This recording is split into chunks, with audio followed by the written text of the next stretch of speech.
आइए साहब, आइए आइए।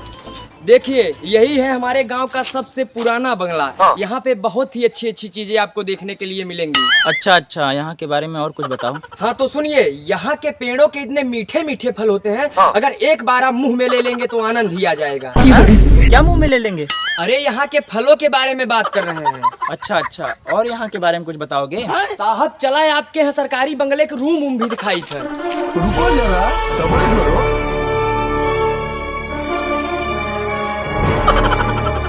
यहाँ पर क्या है? यहाँ पे रूम है। चलो देख सकते हैं। जरूर। बाप रे, हे प्रभु, अरे दादा रे। ये क्या हो रहा है यहाँ पर?